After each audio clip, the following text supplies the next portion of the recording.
Bonjour et bienvenue à tous dans Mon lycée à la maison 2.0. Aujourd'hui, une vidéo concernant les deux premières parties du chapitre sur modéliser une action, une force et le principe d'inertie. Alors on s'occupera uniquement des deux premières parties et on fera une vidéo suivante sur le principe d'inertie.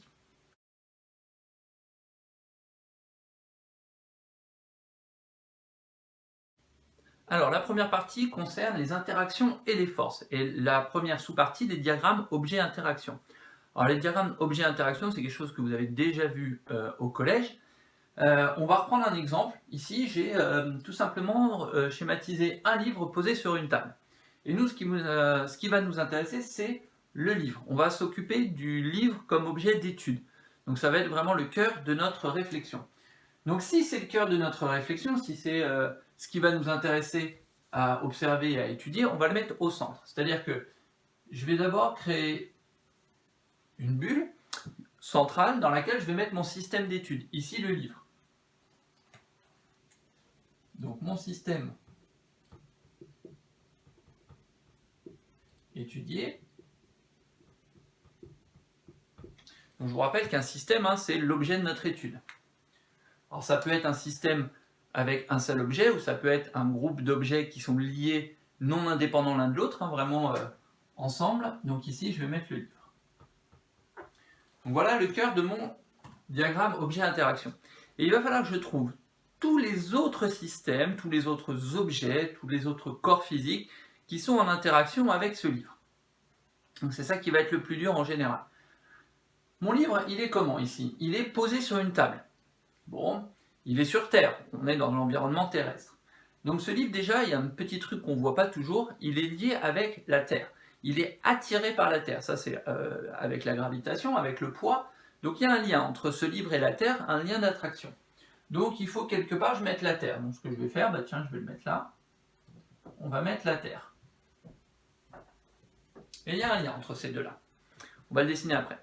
Et on a également un lien avec, ce livre, il est en contact avec la table, il est posé sur la table, donc il doit quand même y avoir aussi un lien avec la table. Alors on va la mettre là, la table.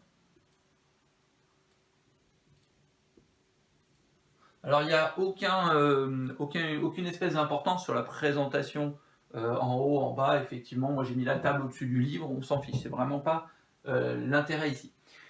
Et dans ce diagramme objet-interaction, on a mis nos objets. Maintenant, il va falloir mettre nos interactions. Et c'est ce qu'on vous explique dans le cours. C'est des interactions, donc c'est des doubles flèches. Il est important de ne pas se tromper, c'est des doubles flèches. Donc il y a un lien entre ce livre et cette table. Donc ici, je vais faire une double flèche. Il y a également un lien entre la Terre et le livre. Donc il va falloir faire une double flèche. Sauf que vous voyez qu'il y a des doubles flèches différentes. Il y a des doubles flèches avec des traits pleins et des doubles flèches avec des traits pointillés. Les traits pleins, c'est quand il y a un contact entre nos deux objets. Et il se trouve qu'ici, le livre et la table sont en contact l'un de l'autre. Donc l'interaction qu'ils vont avoir ensemble, c'est une interaction de contact. Donc vous pouvez rajouter entre les deux objets, interaction de contact, par exemple l'interaction entre le livre et la table. Et ici, on va avoir une interaction à distance. Ce livre n'est pas directement en contact avec le centre de la Terre qui fait subir l'attraction. Donc ici, je vais devoir faire une double flèche, mais cette fois-ci avec des traits pointillés. Donc toujours une double flèche, c'est une interaction entre les deux, mais en pointillé. Donc vous pouvez mettre qu'une interaction à distance, par exemple l'interaction entre le livre et la Terre. Alors, deuxième point, la modélisation d'une action par une force.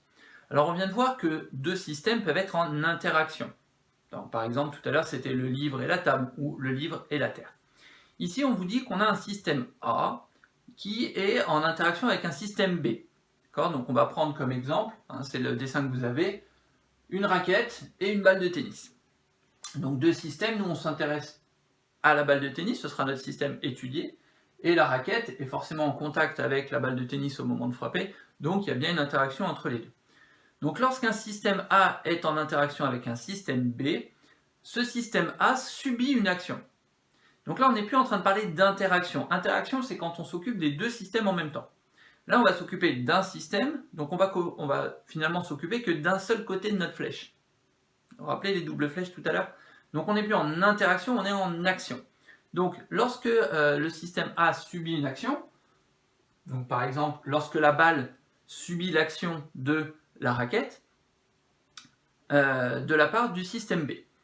Donc cette action que la raquette va avoir sur la balle possède plusieurs caractéristiques qu'il faut connaître.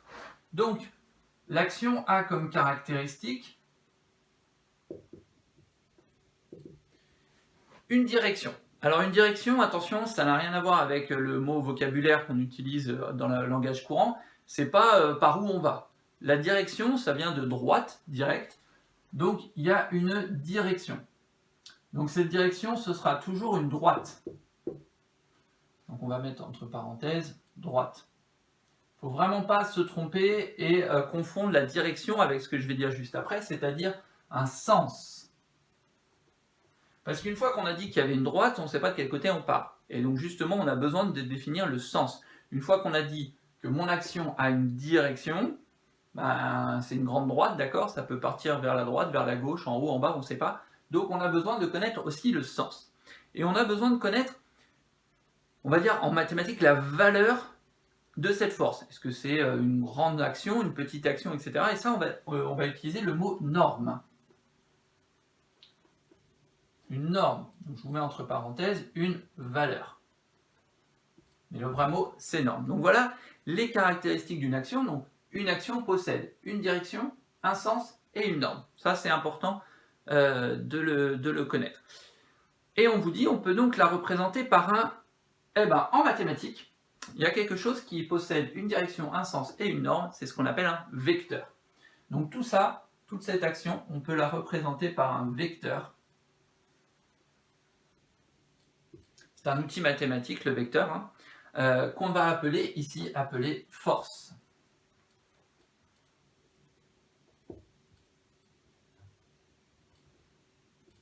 Donc ce vecteur, qui va être une représentation de l'action, par exemple de ma raquette sur ma balle, d'un système sur un autre, cette action, on va la représenter sur un schéma par un vecteur qu'on va appeler une force. Et cette force, elle a une unité. L'unité d'une force, c'est le newton. Donc le newton, grand N. Donc voilà l'unité de la force. Donc ce que je vais faire, je vais la représenter moi ici, pour faire l'exemple sur ma raquette. Donc la direction. Alors moi je sais que la direction ici de ma force, elle va être comme ça. Donc je sais que je vais être sur cette direction-là. Je vais être dans quel sens? Ma raquette, elle tape la balle, donc la balle va être poussée par là. Donc je sais qu'ici, je vais partir dans ce sens-là. Donc j'ai ma direction, c'est ma règle, mais je ne sais pas si je pars en haut ou en bas. Je sais logiquement que ma raquette tape la balle, donc je monte par ici. La longueur de la flèche va dépendre justement de la norme. Plus j'ai une norme élevée, plus j'aurai forcément une flèche longue en représentation. Ici, je n'ai pas d'échelle, je n'ai pas de valeur, c'est vraiment qu'un schéma. Je l'ai fait de la longueur que j'ai choisie. Je n'oublie pas de mettre une flèche, puisque c'est un vecteur, et un vecteur en mathématiques, c'est une flèche, de la longueur. Et ici, je peux l'appeler force. Alors, pour l'appeler force, je vais tout simplement mettre un grand F, avec une flèche au-dessus, pour montrer que c'est une force, que c'est un vecteur. Voilà en mathématiques comment on représente un vecteur. Il faut mettre la petite flèche au-dessus. On vous dit juste pour terminer ce point qu'une force est une action qui peut faire plusieurs choses. Donc une force, c'est une action qui peut mettre en mouvement. Donc on vous propose un système immobile, donc mettre en mouvement. Donc on peut mettre en mouvement MVT, mouvement, une abréviation. Mettre en mouvement un système immobile ou stopper un système qui était déjà en mouvement. Donc on voit bien que là, ici, si j'ai une balle immobile que je vais taper avec ma raquette, l'action de la raquette va mettre en mouvement ma balle. Ou au contraire, ma balle arrive sur ma raquette, je la bloque, donc ma balle était un système en mouvement, et moi je l'arrête, je le stoppe. On vous dit qu'on peut également modifier le mouvement, donc soit on met en mouvement ou on arrête le mouvement, soit on modifie le mouvement. Par exemple, vous avez un ballon de foot qui roule. Quand il arrive à vous, vous le repoussez. Donc forcément, vous allez modifier son mouvement. La balle avancée par exemple tout droit et vous allez la faire tourner tout simplement. Donc ici, on va modifier le mouvement. Et alors, modifier le mouvement, ça veut dire deux choses. Un mouvement, vous vous rappelez, c'est l'association de deux choses. Une trajectoire et une vitesse. Donc là, quand je dis modifier le mouvement, soit je modifie la trajectoire, soit je modifie la vitesse, soit je modifie les deux. Donc le mouvement, je vous rappelle, c'est trajectoire. Donc là, dans mon exemple de ballon de foot, c'est ça, je vais modifier la trajectoire de la balle de foot. Donc trajectoire, et je vais mettre et ou vitesse. Alors, et ou vitesse, par exemple, qu'est-ce qui pourrait modifier la vitesse? Tout simplement, vous avez un cerf-volant qui vole, qui plane grâce au vent, et vous avez un coup de vent qui arrive. Ce coup de vent va déplacer le cerf-volant, va lui faire prendre de la vitesse, par exemple vers le haut ou vers la droite, la gauche, ça dépend du vent. Donc voilà comment on va pouvoir modifier la vitesse et la trajectoire en même temps dans ce cas-là. Et la dernière chose qu'on vous dit, c'est que une force peut aussi déformer le système. Grand S barré, système, abréviation. Donc vous voyez très bien que ma balle de tennis, si vous voyez des ralentis de temps en temps de tennis, la balle elle est déformée au moment de frapper, puisqu'il y a tellement de force que ça va déformer la balle avant qu'elle parte. Donc voilà une autre action, un autre effet d'une action sur un système.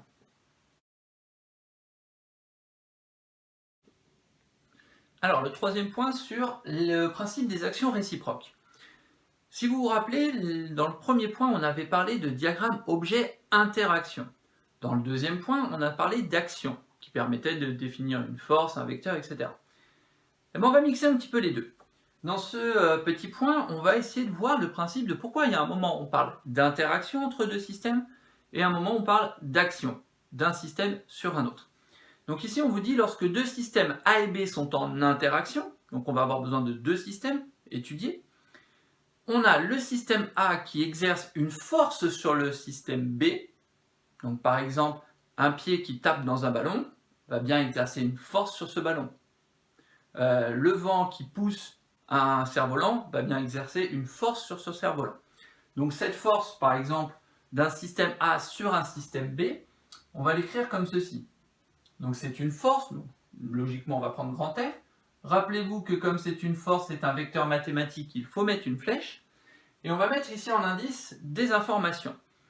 Le système A sur le système B, donc la force du pied sur le ballon, la force du vent sur le cerf-volant par exemple. Le système A sur le système B. Donc la force exercée par le système A sur le système B. On va voir après les exemples que vous avez en schéma. Mais quand je tape dans un ballon avec mon pied, il n'y a pas que mon pied qui exerce une action sur le ballon. Il y a aussi le contraire. C'est-à-dire que le ballon va également exercer une action sur mon pied. Alors quand c'est un ballon très léger, on ne s'en rend pas forcément compte, mais ça devient plus intuitif. Imaginez que maintenant, au lieu d'avoir un ballon, vous avez un caillou.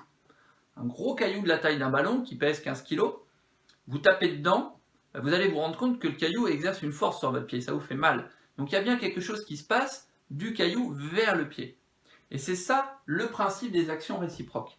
C'est qu'il n'y a jamais, quand deux objets, deux systèmes sont en interaction, ça ne va jamais que dans un sens. Ça va toujours dans les deux sens. Donc il y a une force du système A sur le système B, mais il existe également une autre force. C'est le système B sur le système A. Vous voyez, attention à la notation. C'est là qu'il va falloir être précautionneux et assez propre sur vos feuilles. Il va bien falloir mettre le système A sur le système B ou alors le système B sur le système A. Ça dépend de quel côté on se place. Donc on va les dessiner juste après sur le schéma. Mais ces deux forces-là, qu'est-ce qu'elles ont en commun? Qu'est-ce qu'elles ont de différent? Qu'est-ce qui les relie? Tout simplement, ce sont deux forces opposées. Opposés, en mathématiques, des vecteurs qui sont opposés, ça veut dire qu'ils ont, c'est ce qu'on vous dit, les deux forces ont la même direction. Donc vous vous rappelez, hein, direction, c'est pas vers où, hein. Direction, c'est la droite, qui va me permettre de poser ma règle quand je vais faire mon schéma. Donc ces deux forces-là ont la même direction, d'une part, et la même norme. Vous vous rappelez, la norme, c'est la valeur. Donc, même direction, même norme.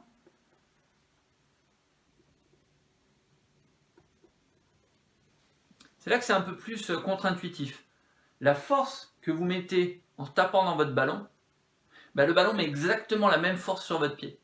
Et ça, c'est quelque chose qu'on a parfois du mal à imaginer. Mais la force d'un système sur un autre, il y a exactement la même du deuxième vers le premier. C'est vraiment réciproque. On est sur des actions réciproques. Maintenant, il y a un point de différence, c'est que oui, c'est la même direction, c'est la même norme, mais du coup, comme ce sont des forces opposées, ont un sens opposé. Si l'une pousse dans un sens, par exemple, l'autre va aller à contresens. Bon, maintenant qu'on a dit ça, on va pouvoir faire la représentation. Je vais représenter ici, dans le premier exemple, un ballon posé sur le sol. Donc il est posé sur le sol, ce ballon. Le ballon, il pèse quelque chose, il a un poids, donc il appuie sur le sol.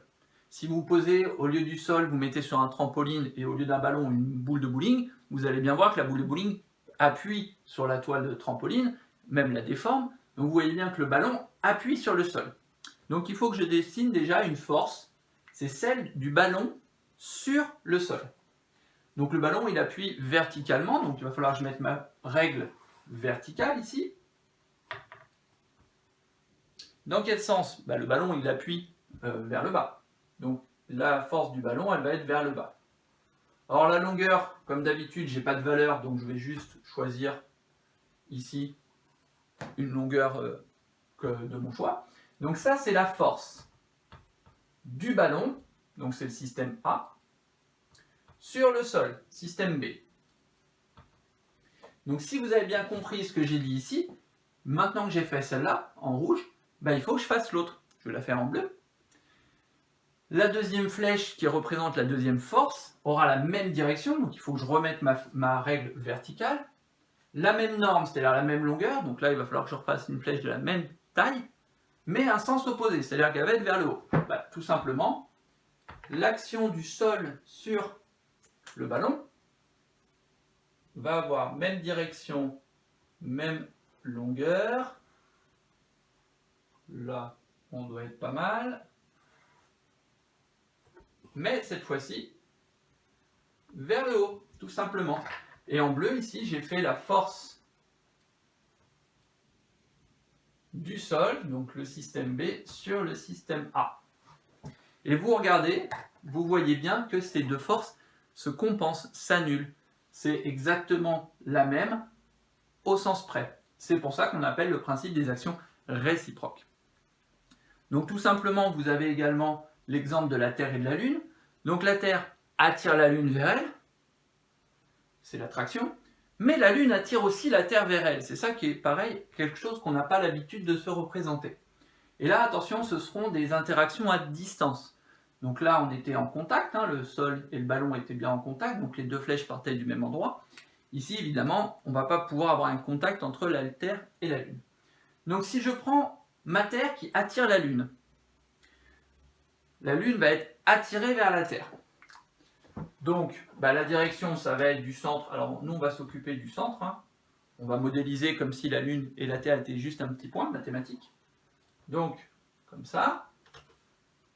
Vers où la Lune est attirée? Vers la Terre. Donc ma flèche va forcément être dans ce sens-là.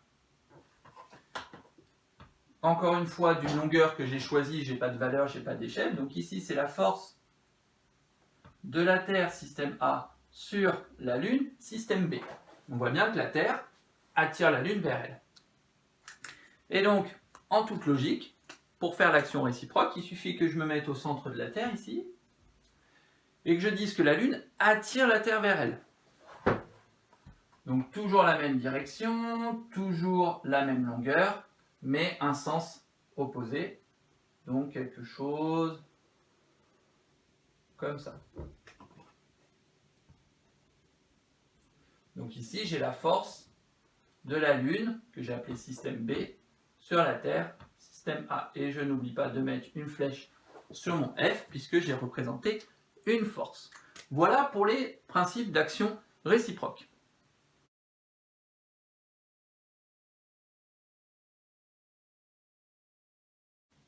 Alors, dans cette deuxième partie, on va parler de quelques exemples de forces. Et la première qu'on va voir, c'est la force gravitationnelle. Alors, c'est un mot qui nous dit quelque chose, la gravitation, force gravitationnelle. Tout simplement, la force gravitationnelle, c'est la force que va exercer un système sur un autre, et réciproquement. Donc, on va vous dire qu'on a deux corps A et B. Donc, on a un corps A qui peut être une planète, un satellite, quelque chose, et un autre corps d'une autre taille, d'une autre masse, un autre corps B, donc chacun avec sa masse A et masse de B. Ces deux systèmes exercent l'un sur l'autre, c'est ce qu'on a déjà vu dans les forces réciproques, une force d'attraction gravitationnelle, c'est-à-dire que A attire B vers lui, mais B attire aussi A vers lui. Donc il y a deux forces gravitationnelles l'une vers l'autre. Ces deux forces sont des actions réciproques, donc je vous renvoie à la partie précédente. Donc, qu'est-ce qu'on peut dire? On se rappelle, même direction,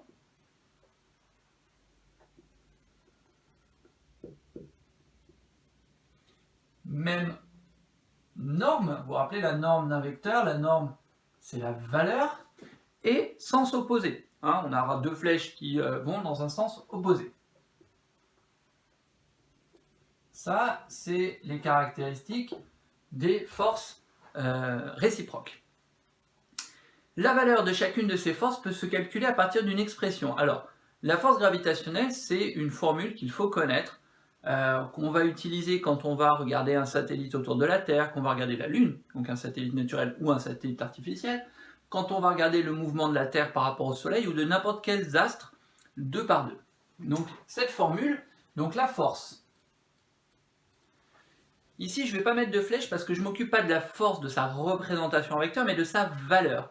Et la valeur de la force, en newton, hein, vous vous rappelez, l'unité d'une force c'est le newton, je ne mets pas de flèche. Là, j'aurai un nombre. Donc la force de A sur B, en valeur, la valeur de cette force, bah, du coup, ça va être la même, hein, c'est ce qu'on a dit, qu'elles ont la même norme. Donc ça va être la même valeur que la force de B sur A, puisqu'elles sont réciproques, elles ont la même valeur. Le sens, là, n'intervient plus, hein, je suis vraiment sur des nombres. Et la formule qu'il faut connaître, c'est grand G MAA MB divisé par D carré.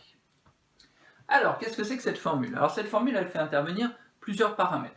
La masse de chacun des deux, donc il faut connaître la masse des deux astres ou des deux objets qu'on est en train d'étudier. La distance qu'il y a entre les deux, hein, donc là, la distance entre, on va dire, le centre, ici, de chacun des objets, donc voilà D, et cette distance au carré, et ici on fait intervenir un grand G. Grand G, c'est une constante de gravitation universelle, qui va être utilisée n'importe où dans l'univers quand on va commencer à étudier des systèmes comme ça en force gravitationnelle.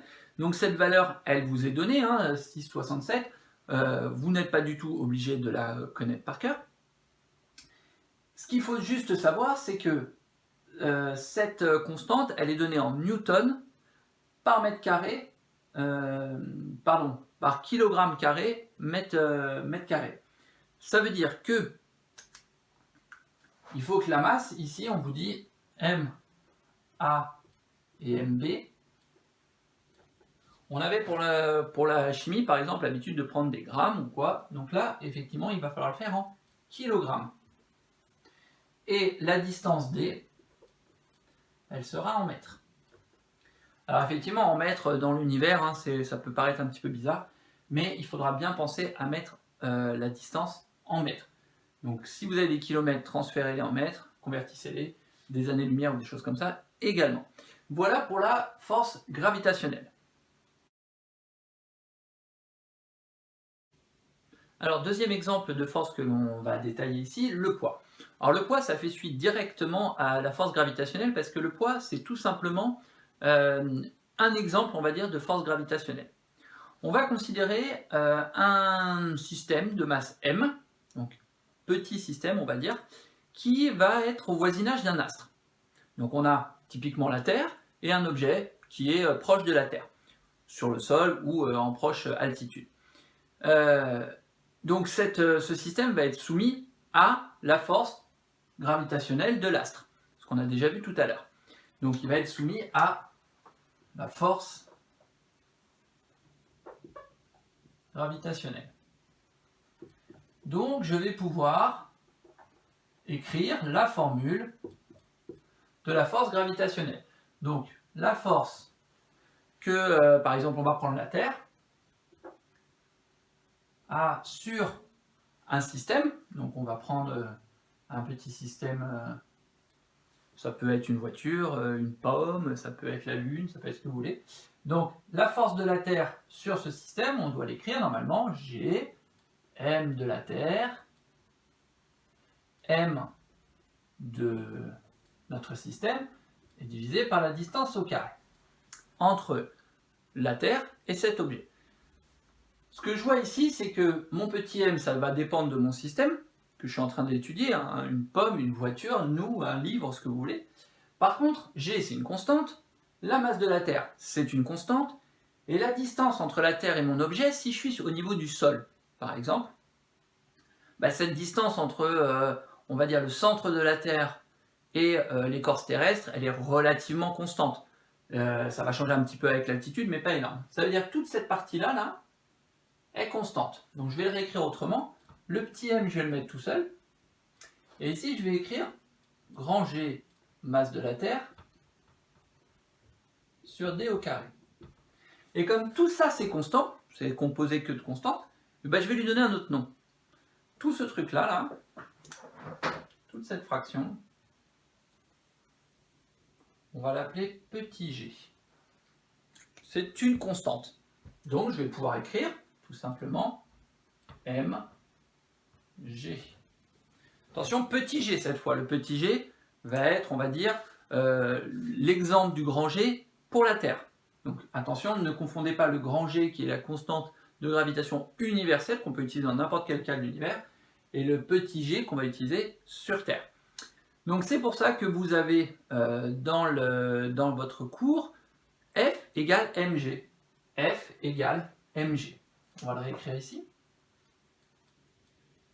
Égale mg. Et bien cette force-là, ici, vu qu'on est sur Terre, on a pris l'exemple d'un objet qui est sur Terre par exemple, ça va être le poids. Donc attention, le poids et la masse, hein, depuis un moment vous savez qu'on fait le distinguo entre poids et masse. Masse c'est en kilogrammes, c'est la masse d'un objet où qu'il soit dans l'univers, alors que le poids c'est une force, c'est ce que ressent un système quand il est attiré par un astre. Donc cette force ici, que je peux aussi appeler P, P égale mg, on vous demande donc la masse du système sera en kilogrammes bien sûr, donc la masse devra forcément être en kilogrammes. Donc attention, hein, ça c'est pas des grammes, hein. Le petit g, ne commencez pas à vous dire ça ressemble à des milligrammes ou des choses comme ça. Soyez bien clair dans votre écriture, ne confondez pas le petit g d'un gramme et le petit g ici qui est pour l'attraction de la Terre. Et le g, l'intensité de la pesanteur, lui va être en newton par kilo. Donc ce petit g ici c'est une constante qu'on vous donne qui va être en newton par kilogramme moins 1. Voilà. Pour au final que les kilogrammes s'annulent et on aura bien une force P qui sera en newton, puisque vous vous rappelez qu'une force doit être toujours en newton. Alors petit g, vous devez savoir un petit peu déjà que c'est environ 9,81 newton par kilo. De temps en temps on prendra 10, mais de toute façon on vous le précisera la valeur de cette intensité de la pesanteur. Maintenant le poids, si je dois prendre un objet, ici, qui est, on va dire, sur la Terre, bien évidemment j'exagère beaucoup la courbure de la Terre, si je prends mon objet, mon petit bonhomme là, hop, qui est sur Terre, donc il est soumis à l'attraction de la Terre, donc il ressent un poids. Pour le tracer, ce poids, pour le représenter par une flèche, il faut que je connaisse sa direction, son sens et sa norme, sa valeur. Donc la direction, toujours c'est vertical, dirigé avec le centre de la Terre. Donc on imagine que le centre de la Terre est quelque part par là. Donc la direction du poids sera forcément verticale. Bien verticale vers le centre de la Terre. Ensuite le sens, vers le bas tout simplement. Donc je vais me mettre au centre de mon bonhomme, centre de gravité, ça tombe bien, ici. Donc j'ai bien pris comme direction une verticale, sens vers le bas. Alors la longueur, moi j'ai fait une longueur que j'ai choisie au hasard parce que je n'ai encore pas de valeur. Mais ici je peux dire que j'ai représenté la force P, le poids. Et je peux même préciser sa formule, comme ça je montre que je la connais, mg. Alors pourquoi cette fois-ci sur le G j'ai mis une flèche? Parce que vous voyez que si d'un côté je parle d'un vecteur, d'une force, où j'ai mis une flèche, il faut que de l'autre côté aussi j'ai une flèche. C'est le principe d'une égalité en mathématiques.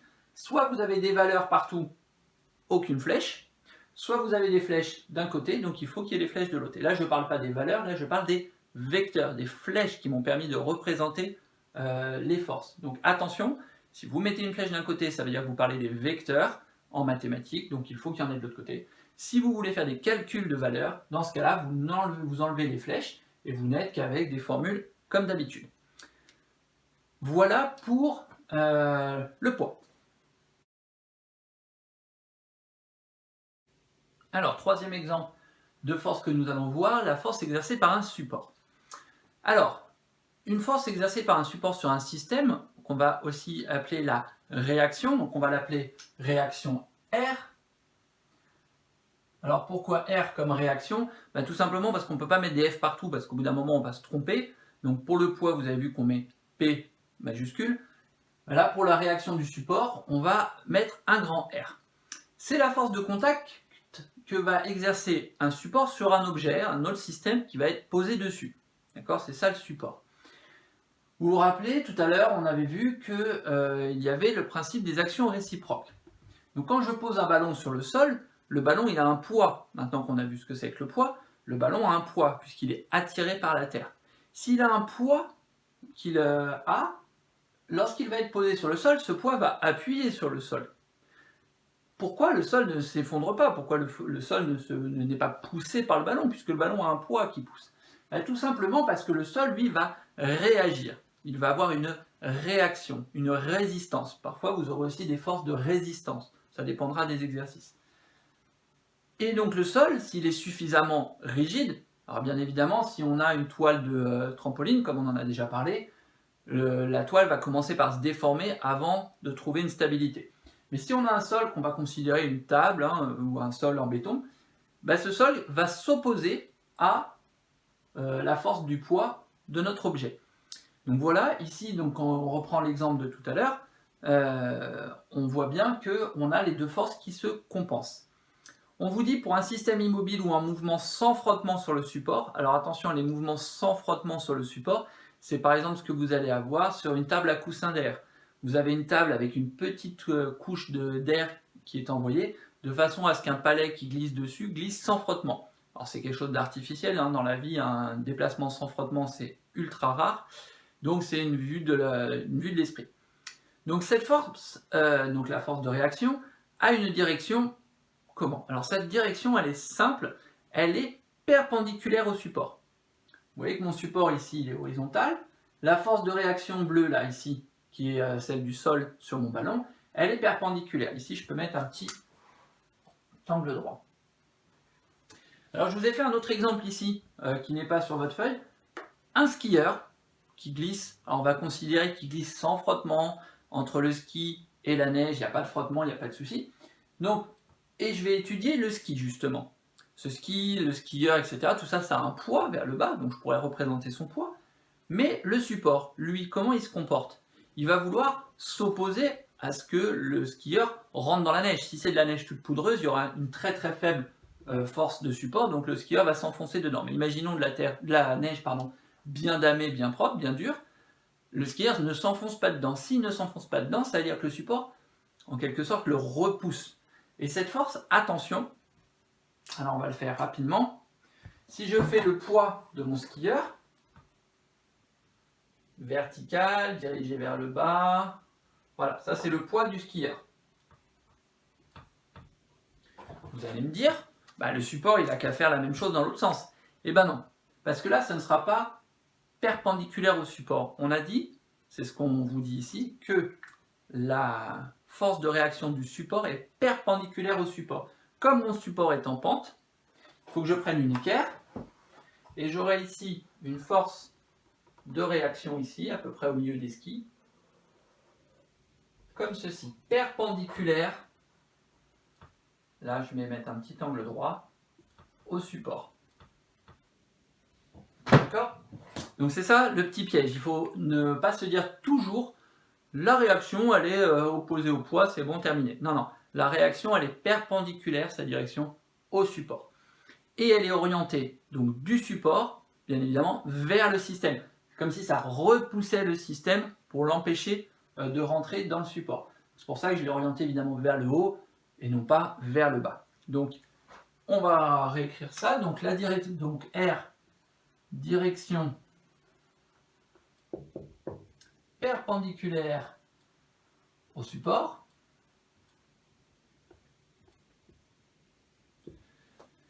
Le sens, donc l'orientation, donc orienté du support vers le système. Et je ne peux pas dire du bas vers le haut par exemple, parce que mon support, la réaction, elle va peut-être être, par exemple, un plafond, une balle qui va taper le plafond, elle rebondit, elle repart. Elle ne rentre pas dans le plafond. Ça veut bien dire qu'au moment où la balle atteint le plafond exerce une force pour empêcher la balle de rentrer dans le plafond. Et du coup, la force, elle va être cette fois-ci orientée vers le bas. Donc vous voyez, on ne dira jamais que la réaction du support est vers le haut, vers le bas, etc. Non, elle est du support vers le système. Du support, la neige, vers le système, le skieur. Du support, le sol, vers le ballon. Et elle est bien orientée vers le ballon. Donc ici, la force, on vous dit, sur le schéma interaction entre un ballon et le sol, si le système étudié est le ballon, donc on étudie le ballon, le support est le sol, tout simplement. Hein. Le support, c'est le sol. Ici, il est posé sur le sol, le ballon. Et la force de réaction exercée par le sol sur le ballon est la force, celle-ci, F en force, vous vous rappelez, on met une flèche de B sur A. La force exercée par le sol sur le ballon. Voilà pour les forces exercées par un support. Alors, quatrième et dernier exemple pour le moment des forces que l'on va étudier, la force exercée par un fil. Alors, on a représenté ici un petit pendule, c'est-à-dire un petit objet de masse assez importante, mais de petite taille, donc bien évidemment l'échelle n'est absolument pas respectée, mais c'est pas grave, qui est en train de tout simplement osciller, il n'y a pas de souci, on pourrait imaginer la boule d'un véhicule de démolition au bout de son fil pour casser quelque chose, un bilboquet ou des choses comme ça. Le système étudié va être ce petit objet, cette petite boule, cette petite masse. Qu'est-ce qui lui arrive? Il lui arrive tout simplement qu'elle a un poids, cette masse. Donc, ce petit objet-là, il a un poids que je peux maintenant facilement représenter puisque je maîtrise bien le poids, vertical, vers le bas, avec une norme qu'on pourrait calculer, mais là je le fais au hasard. Qu'est-ce qui se passe? Qu'est-ce qui empêche ce petit objet de tomber par terre? Vous allez me dire tout simplement, il est attaché. Oui, il est attaché. Et c'est justement là qu'on va en venir. Le fil qui est là va retenir cet objet et va l'empêcher de se décrocher et de tomber vers le sol. Donc il faut bien qu'il y ait une interaction entre le fil et le petit objet. Donc s'il y a une interaction, ça veut dire qu'on va pouvoir trouver une force à modéliser. Cette force, on va appeler ça la tension. Grand T, donc voilà encore une nouvelle lettre pour une nouvelle force. La tension du fil, c'est justement la force que ce fil va exercer sur l'objet pour le retenir. Donc c'est encore une force de réaction, un peu comme les forces exercées par le support tout à l'heure. Maintenant, cette force, elle est comment? La direction de cette force, tout d'abord, elle n'est pas verticale, opposée au poids, déjà. Elle pourrait être perpendiculaire au support. Alors là, le problème, c'est que mon support, déjà, il est arrondi. En plus, comme ça tourne, quelle va être la perpendiculaire? Ça va être compliqué. Donc en fait, ici, il va falloir s'en souvenir. La direction de la tension, Donc direction, bah, c'est celle du fil. La même que le fil. C'est-à-dire que ma règle, quand je vais devoir représenter la force, eh bien il va falloir que je mette ma règle sur le fil. C'est le fil qui va être le guide de cette force. L'orientation, maintenant le sens. Donc elle est orientée du système vers le fil. C'est-à-dire que le système va être retenu, va être conservé vers le fil. Donc il faut que la force, globalement, soit comme ceci, vers le fil. Donc on va pouvoir, tout simplement, représenter cette force. Donc si je retiens qu'il faut comme direction le fil et comme sens du système vers le fil, il va falloir, alors on va essayer de faire en sorte que ça se voit sur le tableau, ici, voilà. Et je l'ai fait démarrer ici puisque c'est le point de contact, puisque dans les diagrammes objet-interaction, on a vu ce que c'était que des interactions de contact. Donc là, c'est bien une interaction de contact entre le bout du fil et le point d'accroche sur ma petite sphère. Et donc ici, voilà la tension. Alors même chose, j'ai fait une longueur complètement arbitraire, puisque je n'ai pas de calcul et pas de valeur. J'ai fait une représentation schématique. Donc le schéma montre toutes les forces qui s'exercent sur le système bille. Donc on voit bien que cette bille, elle est soumise à deux forces. Son poids, qui est une interaction à distance avec le centre de la Terre, et la tension du fil, qui représente une action, une interaction de contact entre la bille et le fil.